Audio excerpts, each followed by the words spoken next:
You started your business and now you're looking to get some clients. Before signing on the dotted line though, you're gonna need to have a little call with them to see if they're the right fit for you. That is what we usually call a discovery call, but it's also kind of like a sales call. Now, don't click off the video just yet. I know sales calls are quite scary when you're doing them for the first time, because it kind of feels like an interview, like they're interviewing you, but in reality, discovery calls are for you to see if you're the right fit for them and vice versa.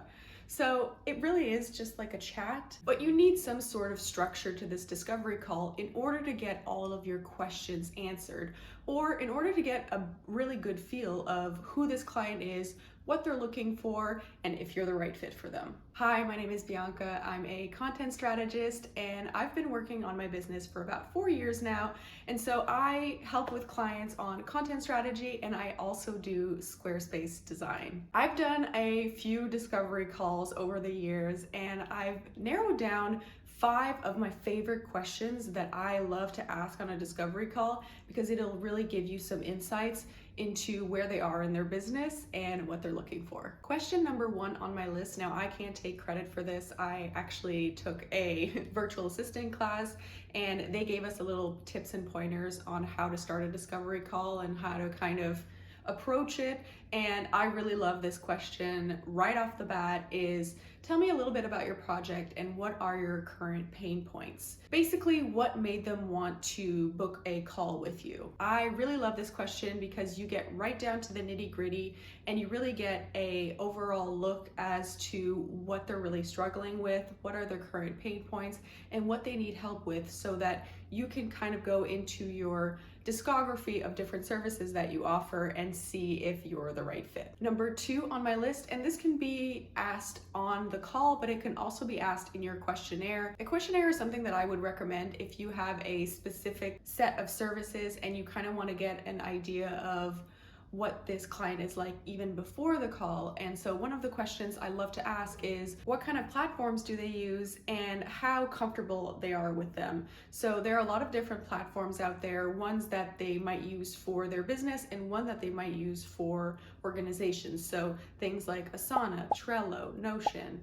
And then there's also platforms like website platforms, Wix, Shopify, Squarespace, lots of things. And I love to know kind of a little bit of their digital repertoire of things that they use and what they're comfortable with so that I can get a sense of how I want to approach this client in terms of how we want to organize the project and how we want to complete all the tasks necessary.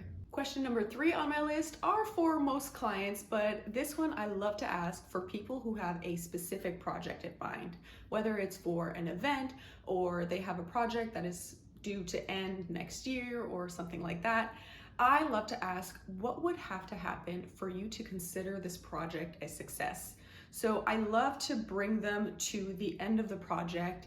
Imagine yourself at the end of the project and you're like feeling really proud of what you've done and really happy with the results. What are those results that you want to see?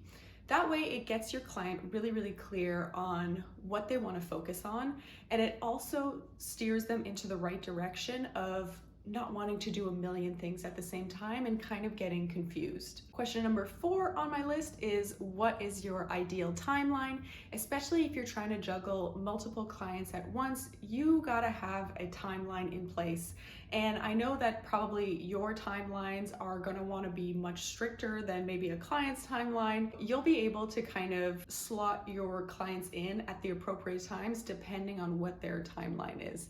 If they've got a very strict deadline and you know that you've got a lot of clients on the go, maybe they're not the right fit because you don't want them to be disappointed. In order for you to kind of be able to juggle multiple clients at once, or if you are the type of person who wants to work on one client at a time, you're going to be able to schedule in a project that'll be able to get finished in a month's time, 2 months' time, 3 months' time. Depending on what the project is, you'll be able to set your schedule. And finally, number 5 on my list of questions is a really great question to really see if you are the right fit with this person, and that is, what is your communication style? So for example, if you've got a client who constantly needs check-ins all the time, kind of has like little bursts of inspiration here and there, and they want to send messages about a million different things, that is definitely a client that you can have. And in that case, as long as you have some sort of structure in place,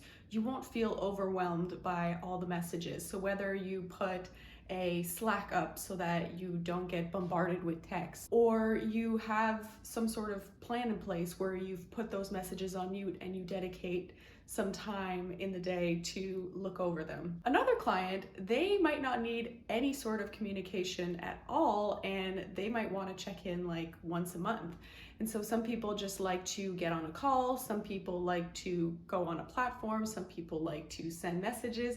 All of those things are kind of in play in terms of communication style. And I know that you have a specific communication style that you prefer. It's really great to kind of get an idea of, okay, if I were to work with this person, how could our communication styles work together? If you have a plan in place even before the project has started, you'll less likely to become overwhelmed or frustrated, kind of sticking points during the project. So those were the 5 questions to ask in your discovery call. I will put an overview of all the questions right here so that you can maybe jot it down in your notebook, have it ready on the side. And also something that I really recommend when you're doing your discovery call is writing all of these questions down, because when you're in the throes of the conversation, you might forget, not have some sort of plan in place. So I would definitely recommend having a pen and paper or a little notes section on your computer so that you can jot down their answers and make sure that you can reference them later on. That is it for me today. Thank you so much for watching this video. If you have any other questions, or if you're interested in taking a look at other sales or business-like videos, make sure to check out my channel and subscribe if you're interested. Have a lovely day, and I'll see you in the next video.